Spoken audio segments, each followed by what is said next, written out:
Dr. Phil stood center stage, a white envelope trembling slightly in his hands. "Stop the cameras," he said quietly. The entire studio froze. Crew members looked at each other in confusion. The audience held their breath. In his 30 years of hosting this show, Dr. Phil had never stopped a taping like this. Something in that envelope had changed everything.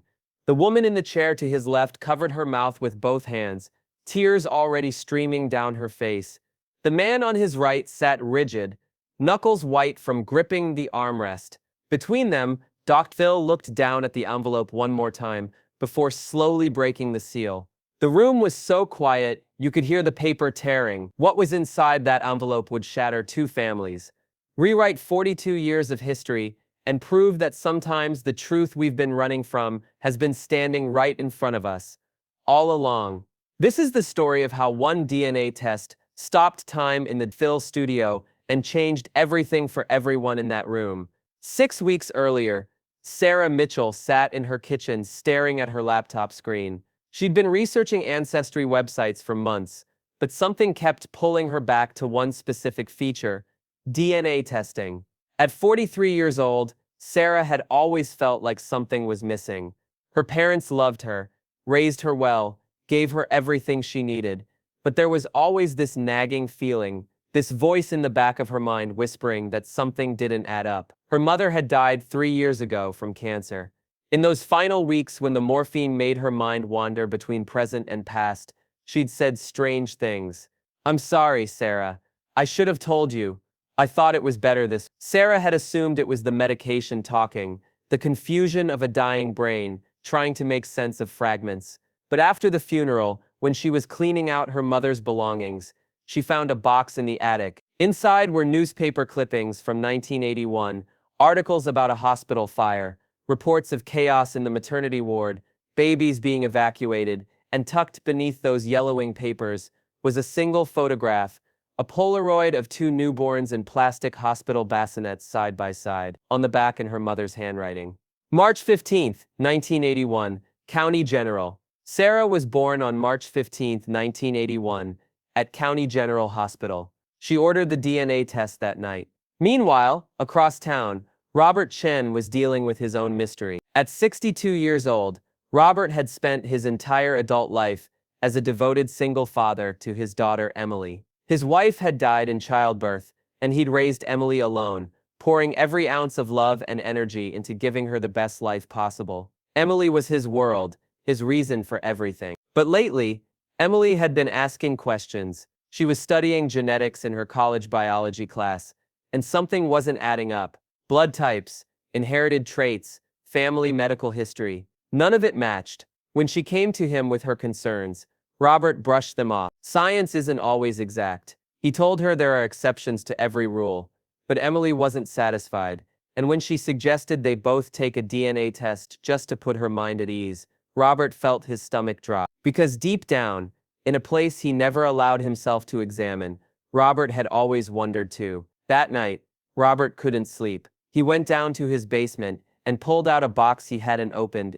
Inside were the hospital records, from the night Emily was born, the night his wife died, the night of the fire. He remembered the chaos, the smoke, the nurses running with babies, wrapped in blankets. He remembered being handed a newborn and being told, "This is your daughter. She's healthy. Your wife didn't make it. I'm so sorry." He'd been so destroyed by grief, so overwhelmed by suddenly becoming a single father, that he never questioned it. The baby in his arms needed him. That was all that mattered. But now, holding those old documents, seeing the timestamps from that chaotic night, Robert wondered, what if they'd made a mistake? What if in all that smoke and panic and confusion, someone had handed him the wrong baby? He ordered a DNA test the next morning. 6 weeks later, both tests came back, and both Sarah and Robert got results that turned their worlds upside down. Sarah's test showed she had a biological father living in the same city, a man named Robert. Robert's test showed that Emily, the daughter he'd raised for 42 years, was not biologically his, and that somewhere out there, he had a biological daughter named Sarah Mitchell. That's when Sarah reached out to the Dr. Phil show. "I don't know how to handle this," she wrote in her email. "I found my biological father, but he doesn't know I exist. And the daughter he raised isn't biologically his. I don't want to destroy their family, but I also need answers. I need to understand what happened that night. I need to know where I came from. The producers immediately recognized this wasn't just another paternity case. This was something deeper, more complex, more emotionally devastating. They reached out to Robert, who was still reeling from his own test results. After days of convincing, he agreed to appear on the show. Not for publicity, not for drama, but because he needed help navigating the impossible situation he found himself in. I raised Emily, he told the producers during the pre-in. She's my daughter in every way that matters. But I also have another daughter out there, who I've never met, who was raised by another family. How do I handle this? How do I tell Emily without destroying her? How do I meet Sarah without making Emily feel replaced? The taping was scheduled for a Tuesday morning. The studio audience filed in, expecting another episode about family conflict or relationship drama. They had no idea they were about to witness something that would stay with them for the rest of their lives. Dr. Phil walked onto the stage to applause, but his demeanor was different today. No jokes during warm-up, no casual banter with the audience. His production team had briefed him extensively on the case. He'd reviewed all the documents, all the DNA results, all the hospital records from that night in 19. He understood the magnitude of what was about to happen. Today's show is different. He told the audience before the cameras started rolling. What you're about to witness is going to be emotional. These are real people dealing with a real situation that will change their lives forever. I need you to be respectful, thoughtful, and present. This isn't entertainment. This is someone's life. The cameras started rolling. Dr. Phil introduced Sarah first. She walked onto the stage, visibly nervous, hands shaking. She sat down in the chair and immediately started crying. Sarah, tell us what brought you here today, Dr. Phil said gently, leaning forward. Sarah took a deep breath. 6 months ago, my mother died. Before she passed, she said some things that made me question everything about my childhood. I found some old newspaper clippings about a hospital fire the night I was born. I took a DNA test, and I found out that the parents who raised me aren't my biological parents. The audience gasped. Dr. Phil held up his hand for silence. And your DNA test revealed something else, didn't it? Sarah nodded, tears streaming down her face. It told me who my biological father is, and that he lives 20 minutes away from me, that I'd been in the same city as him my entire life, and never knew it. Dr. Phil turned to the audience. What Sarah doesn't know yet is that her biological father is here today, and he's dealing with his own shocking discovery. He paused. Robert, come on out. Robert walked onto the stage, slowly like a man walking to his own execution. His face was pale, his hands were shaking. He sat down in the chair across from Sarah and looked at her for the first time. Their eyes met, and something passed between them. Recognition not of faces or features, but of shared trauma, shared confusion, shared loss. Robert, Dr. Phil said carefully, you raised your daughter Emily for 42 years, as a single father. Tell us about that. Robert's voice was thick with emotion. My wife died the night Emily was born. There was a fire in the hospital. Everything was chaos. They handed me a baby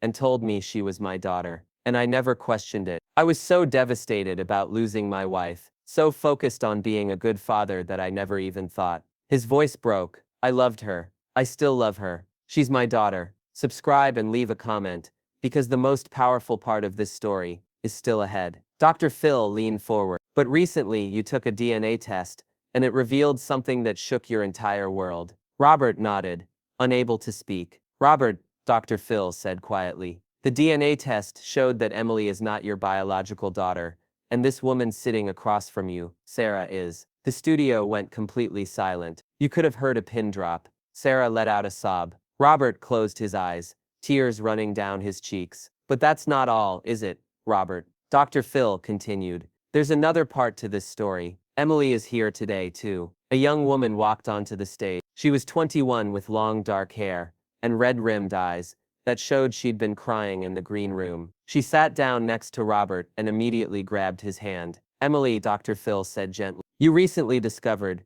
through your college biology class, that something wasn't adding up with your genetics. That's what prompted the DNA test. What was your reaction when you got the results? Emily's voice was barely a whisper. I was terrified because the man sitting next to me is my dad. He's been my dad my entire life. He raised me alone. He sacrificed everything for me. And now I find out we're not related by blood and I'm scared. He's going to. She couldn't finish the sentence. She just turned to Robert and started sobbing. Robert pulled her into a hug. Hey, look at me, he said, his own voice breaking. You are my daughter. You will always be my daughter. Nothing changes that. Nothing. Dr. Phil, let them have that moment. The cameras kept rolling, but there was no rush, no pressure. This was real grief, real love playing out in front of everyone. After a moment, Dr. Phil spoke again. Emily, there's something else you need to know. Sarah, sitting right here, is Robert's biological daughter, which means that somewhere out there,